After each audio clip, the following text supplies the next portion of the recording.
Enterrada viva por vizinhos brancos, Ana Clara respira em seu caixão de madeira enquanto a terra bate em suas costas.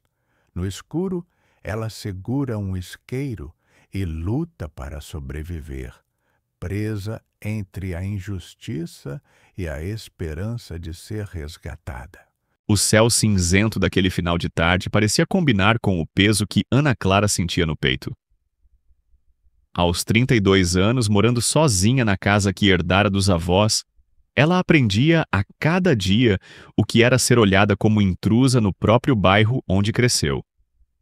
A casa, modesta, mas aconchegante, destoava pouco das demais da Rua das Camélias, mas o sobrenome e a cor de Ana a tornavam uma presença incômoda ali. Ana trabalhava como auxiliar de limpeza em um consultório odontológico. Silenciosa, pontual e educada, ia e voltava sem levantar alardes. Evitava olhares, evitava confrontos. Sua única companhia era Totó, um vira-lata caramelo que resgatara anos atrás, seu confidente silencioso. Desde que voltara a viver ali, tudo parecia ter mudado. As janelas fechavam quando ela passava, cochichos surgiam nos mercados e principalmente nos grupos de WhatsApp do bairro, onde Ana não fora incluída. A família Brenner, moradora da casa ao lado, representava essa essência do que era pertencer àquela rua. Brancos, classe média alta, influentes. Sérgio, o patriarca, era corretor de imóveis e ex-vereador da cidade. Carregava no sorriso a arrogância dos que sabem que não serão questionados. As agressões começaram discretas. O lixo de Ana era sempre revirado pela manhã. Latas amassadas jogadas de volta para o jardim. Depois, Totó adoeceu. Ana tentou de tudo, mas o cãozinho morreu entre seus braços numa madrugada silenciosa. O veterinário dissera que fora envenenamento, mas a polícia descartou a investigação. Num dia comum, ao sair para o trabalho, Ana viu sua imagem no grupo de Facebook do bairro. Alguém havia captado uma foto dela caminhando com uma sacola. A legenda dizia: "Fiquem atentos. Roubo de encomendas na Rua das Camélias." Ana sentiu o estômago revirar. As calúnias se espalhavam como erva daninha. Dona Marisa, uma idosa de 76 anos que morava na esquina, foi a única que se aproximou. Com mãos trêmulas e olhos preocupados, ofereceu uma fatia de bolo certa tarde. "Eu sei que estão te perseguindo, filha. Mas tenha cuidado, eles são perigosos quando se juntam." Ana sorriu de canto, tentando disfarçar a solidão crescente. Mas tudo se intensificou no dia em que Ana encontrou, jogada no seu quintal, uma bicicleta infantil. Logo em seguida, apareceu Sérgio Brenner com 2 vizinhos, acusando-a de furto. Gritaram, apontaram o dedo. Um deles gravava com o celular. Ela tentava explicar, mas era interrompida a cada palavra. Ao fim da cena, prometeram dar um jeito nisso. Naquela noite, Ana trancou as portas com mais firmeza. Os barulhos vindos da rua pareciam mais altos que o normal. Um carro parou em frente à sua casa. Risadas abafadas, um vidro quebrando, e então o escuro. Ana não viu os rostos. Sentiu um pano úmido sobre o rosto, mãos segurando seus braços e pernas, vozes masculinas abafadas. Tudo girava. Ela lutava para manter os olhos abertos, mas o sono forçado a puxava para um abismo. A escuridão não era apenas na mente. Quando acordou, Ana sentiu madeira áspera contra o rosto. Estava deitada, presa, um cheiro forte de terra molhada. Tinha dificuldades para respirar. Tentou se mexer, mas o espaço era mínimo. Bateu os braços para os lados. Madeira. Tentou empurrar a tampa. Nada. E então, ouviu. Acima dela, vozes conhecidas.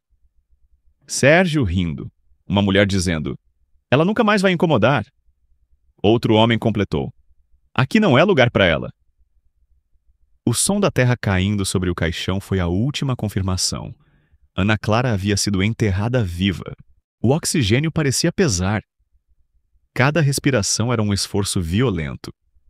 Ana tentava manter a calma, mas o pânico latejava em seu peito.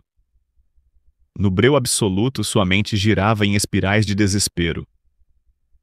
Como alguém pode cavar sua própria cova de dentro dela? Ela apalpou os bolsos.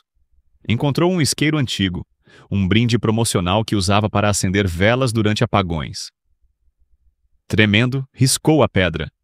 A chama iluminou o interior rústico, tábuas velhas, pregos expostos, poeira de terra caindo pelas frestas.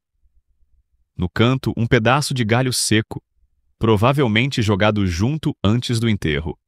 Era tudo o que tinha. Com o pouco espaço, forçou o galho contra a tampa, batendo, empurrando. Suas unhas começaram a quebrar, os dedos sangrando ao raspar a madeira. O calor do corpo aumentava e o isqueiro tremia em sua mão como se também sentisse medo. Ela precisava pensar. Rápido. A mente de Ana começou a se desconectar da dor física, buscando refúgio nas memórias. Lembrou-se do avô, José Clara, um pedreiro calado que passava as tardes ensinando-lhe a mexer com madeira. Se você bater no ponto fraco da tábua, filha, ela cede. A madeira é viva, tem seus segredos. A lembrança deu-lhe força. Revezando o galho com os punhos, começou a bater com mais precisão. Cada som abafado de rachadura era uma pequena vitória. Enquanto batia, flashes de sua infância passavam como relâmpagos. A avó penteando seus cabelos. A primeira vez que sofreu racismo na escola e ouviu da mãe: "Você vai ter que ser 3 vezes melhor para ser tratada como igual." A dor de perder os pais no acidente. A mudança para a casa dos avós. Tudo estava ali, vibrando com ela, alimentando sua luta. Fora dali, o mundo seguia. Dona Marisa, inquieta desde a noite anterior, percebeu o silêncio incomum na casa ao lado. Ana não abriu as cortinas, não saiu para trabalhar. Mesmo com a idade, seus olhos eram atentos. Sentiu um calafrio. Lembrava da discussão recente, da bicicleta, das ameaças veladas de Sérgio Brenner. Algo estava errado, muito errado. Ela tentou ligar para Ana, chamava. Sem resposta. Pegou sua bengala, vestiu o casaquinho puído e saiu andando até o portão da casa da vizinha. Bateu. Esperou. Nenhum sinal. Olhou para os lados. Ninguém nas janelas. Forçou o portão destrancado. Andou devagar pelo jardim, notando pegadas e marcas de pneus sobre a terra ainda úmida da chuva da madrugada. No quintal, encontrou a tigela de ração de Totó caída, ainda com um pouco de comida.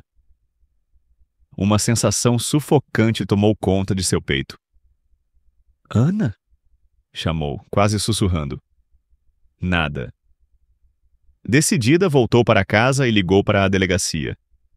Pediu ajuda, mas do outro lado da linha apenas prometeram verificar depois. Sabia que depois podia significar nunca. Resolveu confiar nos próprios instintos. Enquanto isso, sob a terra, Ana sentia os pulmões queimando. O galho se partira. Com as mãos, agora nuas, continuava cavando, tentando forçar frestas. Até que uma tábua estalou. Um filete de terra escorreu. E então, o milagre. Um raio fino de ar invadiu o caixão. Ela chorou. Chorou com força, com raiva, com tudo que ainda lhe restava. Enfiou os dedos na abertura, puxando a terra para dentro. A cada punhado que removia, sentia-se mais viva, mais real. Do lado de fora, Dona Marisa seguia seu faro. As marcas de pneus a levaram a um terreno baldio a 2 quadras dali. Ela conhecia bem aquele lugar. Era onde Sérgio armazenava entulho de construções. Mas o que viu não era entulho. Era um monte de terra fresco, recente, e no topo um pedaço de lenço vermelho, o mesmo que Ana usava como faixa de cabelo. Ela tremeu. Correu de volta para casa, pegou uma pá e voltou com esforço. Ajoelhou-se sobre o monte. Começou a cavar, cavar como quem cava por dentro de si mesma. Suava, chorava, suas mãos rugosas tremiam. Até ouvir algo, um grito abafado, um som de batida, um gemido. "Meu Deus!" murmurou cavando mais rápido. "Aguenta, minha filha. Aguenta só mais um pouco." Dentro do caixão, Ana sentiu o ar ficar mais leve. Alguém cavava por cima. Ela gritava, batia, esperneava, e de repente a luz. A tampa foi removida. O céu cinza parecia o mais belo que já vira. Dona Marisa, ofegante, tremendo, estendeu a mão. Ana a segurou como quem segura a vida. Saiu rastejando da cova, coberta de terra, os olhos vermelhos, a respiração falha, mas viva. As duas se abraçaram. Nenhuma palavra foi dita. Não havia palavras suficientes para aquele momento. A polícia chegou 20 minutos depois, chamados por um vizinho que estranhou o tumulto no terreno. Ao verem Ana suja com os sinais de sufocamento, registraram a ocorrência. Mas, ao ouvir os nomes envolvidos, a postura mudou. Vamos investigar, disseram. Mas precisamos de provas. Sérgio Brenner apareceu na calçada pouco depois, cercado de sorrisos falsos e braços cruzados. Que cena, hein? Comentou o debochado. Dizem que a imaginação é coisa de gente fraca. Ana o encarou. Pela primeira vez, sem medo. Ana estava viva. Isso, por si só, era uma afronta para muitos ali. As marcas de terra ainda incrustadas sob as unhas, o sangue seco nos pulsos e o olhar distante denunciavam tudo o que a boca ainda não conseguia contar. No hospital, os médicos diagnosticaram ferimentos leves, desidratação e colapso respiratório parcial. O laudo não dizia enterro, não dizia crime. Dizia apenas queda acidental em local úmido e confinado. Mais uma vez, a verdade seria soterrada por termos técnicos. No quarto silencioso, Dona Marisa segurava sua mão. Ambas compreendiam que aquilo era só o começo. Quando os agentes voltaram para colher o depoimento de Ana, ela contou tudo. Com clareza, com dor, com pausas para respirar. Deu nomes, descreveu vozes, apontou horários. Entregou o isqueiro quebrado, a roupa rasgada, até mesmo o pedaço do galho que trouxera consigo. Mas, uma semana depois, a resposta foi clara.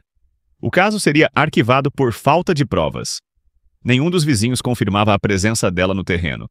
Sérgio e os outros tinham álibis forjados, imagens de câmeras editadas e, como sempre, apoio deles. No dia seguinte, a casa de Ana amanheceu em chamas. Os bombeiros foram rápidos, mas as paredes antigas desabaram como papel molhado. A perícia declarou: curto-circuito. Ana sabia que era retaliação, mas agora algo dentro dela havia mudado. A mulher silenciosa que evitava confrontos não existia mais. Sem lar, Ana dormiu na casa de Dona Marisa por 3 dias. Durante esse tempo, muitas pessoas do bairro passavam pela calçada. Algumas viravam o rosto, outras cochichavam, mas todas sabiam. Sabiam e preferiam o silêncio. Na manhã do 4º dia, Ana apareceu na frente da casa dos Brenner. Vestia roupa simples, levava uma pequena mala e, em uma das mãos, uma pá enferrujada, a mesma usada por Dona Marisa para cavar sua salvação. Bateu palma. Sérgio abriu a porta, surpreso com a ousadia. "O que você quer?" disse com um meio sorriso de desprezo. Ana olhou nos olhos dele por longos segundos. Depois, virou-se para o portão, ergueu a pá lentamente e a fincou no chão, deixando-a cravada ali. Depois saiu andando. Não respondeu. Não correu. Apenas caminhou. Foi embora da Rua das Camélias naquele mesmo dia. Pegou um ônibus rumo ao centro sem olhar para trás. Na janela via os reflexos das árvores, das ruas repetitivas, das pessoas que se recusavam a vê-la. E então algo chamou sua atenção. Ao virar uma esquina, avistou um garoto negro sentado sozinho na calçada de uma escola. A mesma expressão de invisibilidade. Os mesmos olhos que carregavam perguntas não respondidas. Ana sorriu de leve. Levou a mão até a mala, puxou um lenço vermelho dobrado e amarrou-o no próprio cabelo. Aquele símbolo que os vizinhos usaram para sinalizá-la como alvo, agora era a armadura. Meses se passaram. Ana começou a dar palestras em escolas públicas. Falava sobre racismo, sobre violência silenciosa, sobre sobrevivência, sem gritar, sem se vingar, mas deixando marcas em cada história que contava. A mulher que um dia gritou sob a terra agora fazia o mundo ouvir. Certa tarde, um jornalista local, curioso sobre o incêndio não resolvido na Rua das Camélias, a procurou. Quando essa encontrou, ficou surpreso com sua postura firme e serena. Ele perguntou: "O que a senhora sente ao saber que ninguém foi punido?" Ana o olhou como se a pergunta tivesse vindo de um lugar ingênuo. "A justiça deles não é a minha. Eles me enterraram achando que iam me calar. Mas só me ensinaram a respirar melhor. E agora, cada palavra minha vale mais do que qualquer condenação vazia."